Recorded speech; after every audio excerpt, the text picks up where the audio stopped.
Donovan Mitchell is averaging 38 points over his last 4 games, including a 50 ball in Game 6, immediately followed by a 39-point Game 7, and most recently a huge second half explosion to lead his team to a 24-point win in Boston. These sort of numbers in the postseason aren't anything new to him though, so what is it that makes him such an effective player when the stakes are highest? Just over a week ago, I did a video on Anthony Edwards, and one thing I focused on was how physical tools almost always translate to the playoffs, and Donovan Mitchell has the exact same thing going for him, as he too is one of the league's most impressive athletes. It starts with his ability to change speeds. You of course have the explosive burst that helps him beat defenders off the dribble, but he also pairs that with the inverse, the ability to stop on a dime. Like here, he explodes into a drive and gets a step by his defender's hip, then when a shot blocker gets into position to help, he quickly slows his momentum and reroutes into a different path.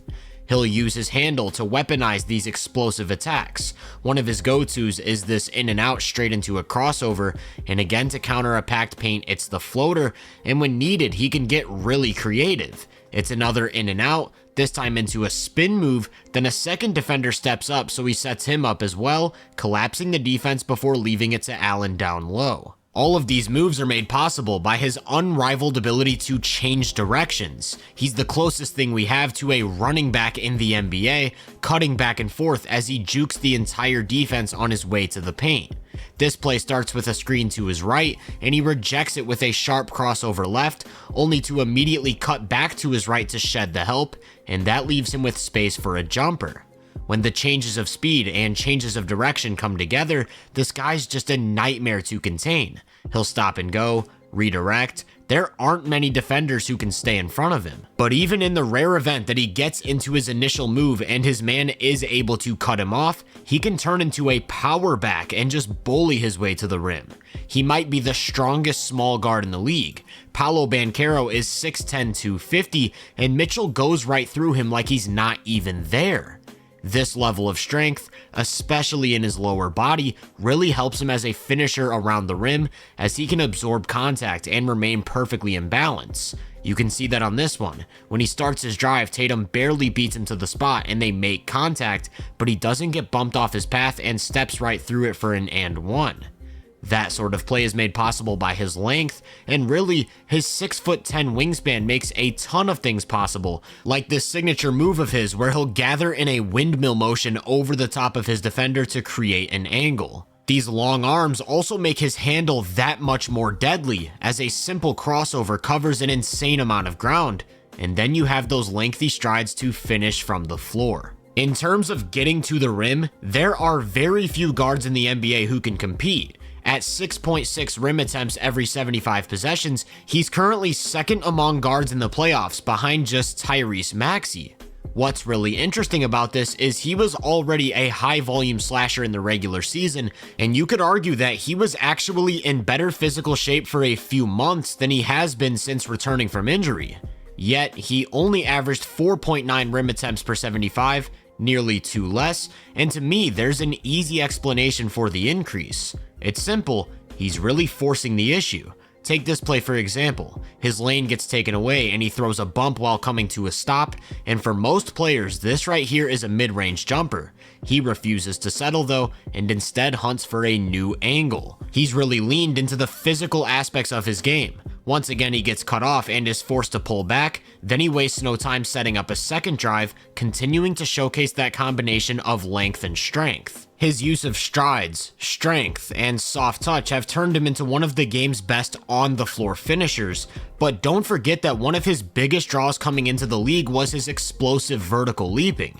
And when those two things come together, we're talking about a truly elite interior scorer. Here's a look at the volume and efficiency at the rim of every player in the playoffs. And here's where Donovan Mitchell lands, converting on about 70% of his attempts. It gets even crazier when we reduce the graph to only players who are listed as a guard. For comparison, some of the most notable slashers like Anthony Edwards and Shea haven't been generating this type of production. One thing I especially like about his vertical finishing is the way he'll use his large frame as a shield, jumping right into the body of a shot blocker and then finding an angle, which not only gives him access to more scoring opportunities, it allows him to force shot blockers into committing before dropping it off to his big man for easy points. These mid-air laydowns are a big part of his arsenal as a passer. This time it's the length that gives him access to an angle around the body of Banchero, and he's a really good skip passer, so if the low man drops to help on the big, he'll find that open shooter in the corner for a quality look from outside.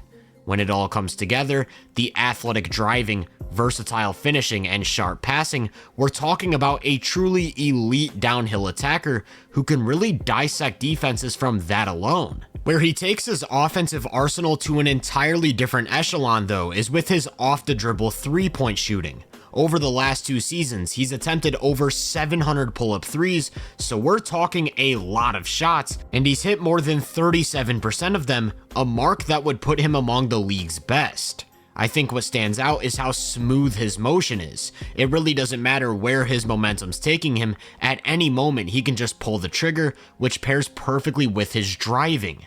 In semi-transition, the defender's first instinct will always be to drop back and protect the paint, so by hesitating he's making that threat known, only to stop on a dime and shoot right over the top. It's not like all of these are easy shots either. He's got serious range, on some of them firing from as far out as 30 feet. Essentially meaning that as soon as he crosses half court, he's a threat to score, and defenders have no way of knowing whether he's gonna start on a drive or pull back into a three right in their grill.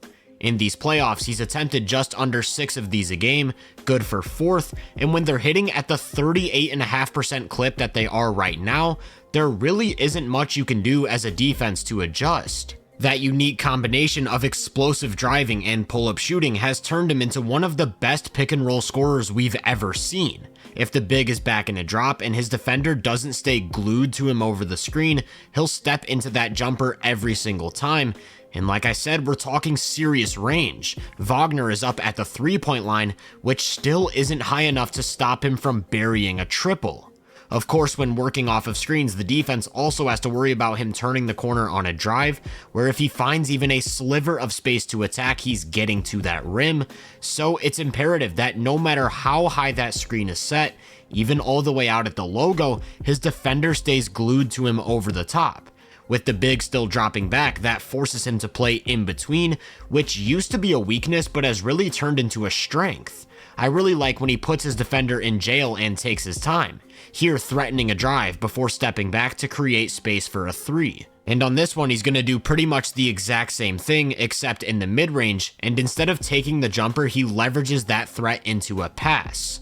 He actually does this quite a bit, using his jump shooting as a tool to manipulate the defense, and just look at the release speed. Not even some of the league's best passers can do that. I've said multiple times throughout this year that I feel he's probably the most underrated playmaker in the game, and these pick and rolls where he plays a game of cat and mouse with the big are part of the reason.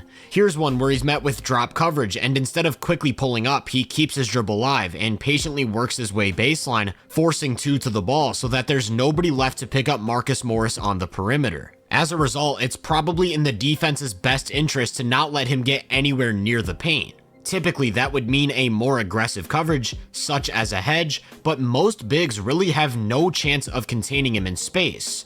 I also think he's gotten better at using the shovel pass to create 4-on-3 advantages. This one's a touch off target, but still leaves Jarrett Allen with an easy path to the rim. The biggest risk with bringing a big up to the level though, is that it leaves the paint more vulnerable for when he decides to reject the screen, and we're back to square one as he gets to the rim for 2. Through 9 playoff games, he's averaging 29 points and 5 assists. Don't get me wrong, that's impressive, but I think it's worth noting that his role within the offense is slightly different from some of these other superstars. If we look at the ball dominance of every player in these playoffs, in terms of touches and time of possession per game, pretty much every number 1 option carries a huge load. Brunson, Luka, Maxey, Edwards. These are some of the guys who have been producing the largest volume numbers.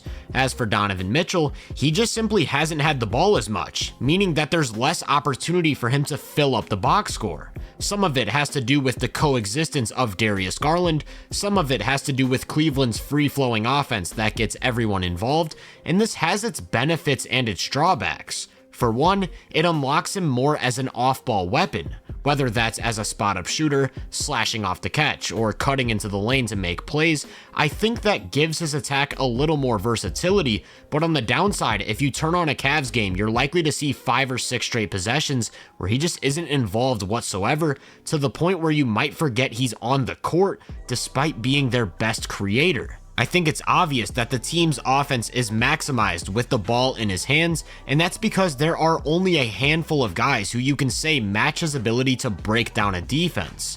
From the explosive driving, finishing, and passing to the use of the in-between game and off-the-dribble shooting, he's a true offensive superstar and has willed the Cavs to some really big wins. If you enjoyed this breakdown, make sure to drop a like, subscribe, and turn my post notifications on to be first on more content. If you're interested in my more in-depth research, make sure to check out my website and social media profiles. You can find those links in the description. Feel free to let me know down in the comments what you think of Mitchell. As always, I hope you all have a great day, and I'll catch you guys in the next one.